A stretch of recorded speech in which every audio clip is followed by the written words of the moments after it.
අඩෝ වැඩේ ගොඩ ගියාංගෝ උඹලා දෙන්න කිව්ව වචනවලට ගෑණි පට්ට හැපියක ඉන්නේ මං ගැන පට්ට පැහැදීමක ඉන්නේ ඒ තියෙන සතුට මං ගෑණිට කියලා මෙඩිසින් ප්ලේට් දෙකක් හදන්න ඉන්න කියලා ඔයාට කිව්වා බැලන්ස් කරනවා කියලා හොඳේ දැන් තේ දෙක අරන් එනවනේ ආවට පස්සේ තව ටිකක් උඹ ගැන දැනෙන්න කියන්න නැද්ද බං නැතුව සුපිරියක් දෙන්නම් ඈ උඹලා මගේ උන් ඈ හදවතින් හදවති එනවා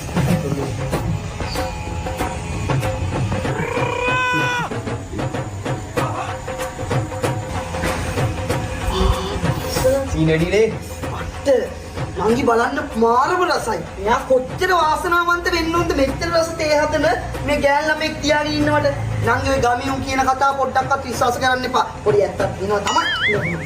ඒව විශ්වාස කරන්න එපා. ඉරිසියාවට කියන කතාව විශ්වාස කරන්න එපා නංගි. ඔව් අයියේ ඒ කතාවේ නම් ඇත්තක් තියෙනවා තමයි. අනික නංගි අපේ මේ තරුසකින් ගමේ ගෑනුන්ට ළමයි ඉන්නවා කියන එක ඔයාට විශ්වාස කරන්න පුළුවන්ද? ඔව් අයියේ ඒ වගේ දෙයක් නම් කොහොමද විශ්වාස කරන්න අමාරුයි. ඒකනේ බබා කියන්නේ මේගොල්ලන් අහන්නේ මං ගැන විස්තර ඒ වුණාට අයියේ මෙයාගෙත් වැරදි තියෙනවා. දැන් අපි අවුරුදු 5ක් ආදරය කරලා කසාද කරේ. කසාද බඳින්න කලින් නම් මෙයා මාර ආදරෙන් හිටියා. ඒ වුණාට බැන්දර පස්සේ කිසිම ආදරයකුත් නැහැ කිසිම සැලකිල්ලකුත්.